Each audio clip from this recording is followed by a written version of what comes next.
vì đã một vào một tầng cái này phây vì phây nè mày cái đi mày ra sau đi nhưng xảy ra đi nhưng mà lên vì mà đó đi nhưng mà đi đau lắm lên.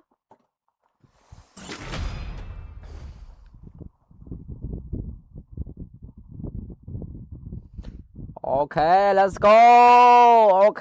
Ngày nay cứ dùng một bánh custom cho mua nâng vi này dương bạn. Một bánh custom cho mua nâng calo vi này dương. Restore EP for everybody. Nhiều video slap này dương này dương khen. Này dương khen video slap này dương bạn. Này cứ chụp video slap bom phần này bạn chẳng mơ thả dương ai nè video slap đi man này dương bạn complete của snap. Video này bị đam nó đã chắp này dương.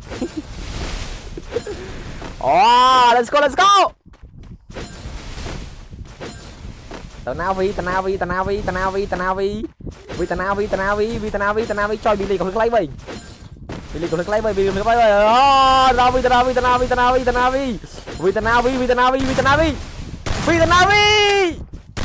Chơi nó rồi. Ai com. Ba muối. Xem cách muốn giết trời rồi vì cái lọ vậy vì cái rắn vậy vì cái rắn á vì cái rắn vậy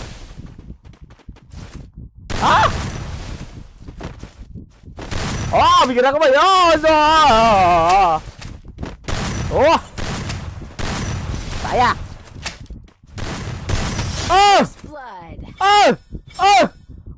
vi mày ấy vi mày cái bao vi cho bài đưa vi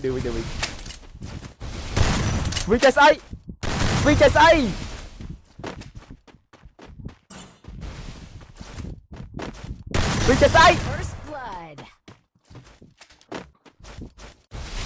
sao các ba vào nó đẹp mấy nó đi chứ nè các ba vào nó bé chứ gì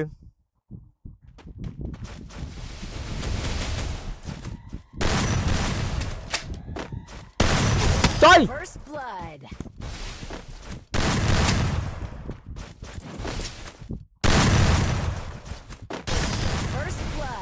vì đã một vào một tầng cái này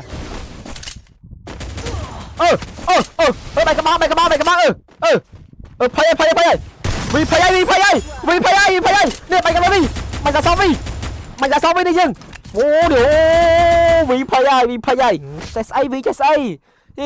say vì ô bà đồng bay cứ thông đi nhưng mà cho thắt đi nhưng ô vì công rồi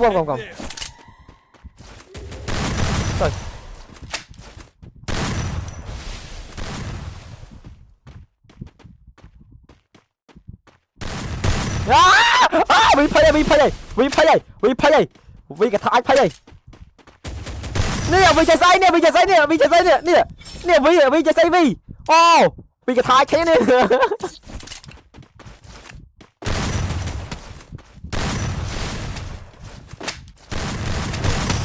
sai cho đầm lái bro bro bên score ai chỉ tắt máy bro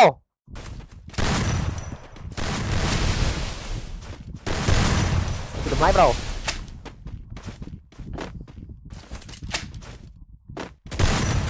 sai cho đầm lái bro sai cho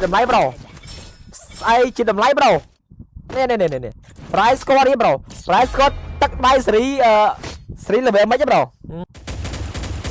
rồi bro mày cho ba các bác mấy nè lươn nó chưa bro đi không ăn to đây này gì sorry chơi say bro này chơi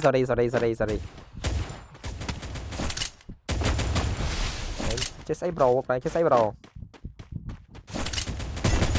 nè chơi say bro nè chơi say tập bro anh nghe bro lịch đại bò khe nè chơi say vi trời ơi chơi say nè vi ây da bro vi bay đã sắp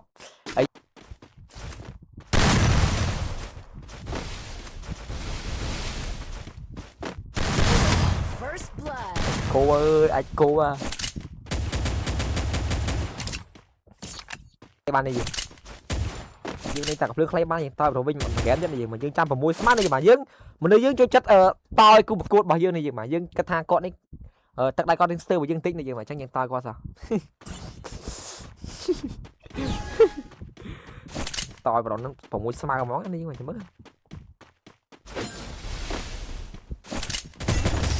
đi chạy xe vào chạy xe chạy xe đi chuồn wow bao nhiêu đó nha bà com sấy bà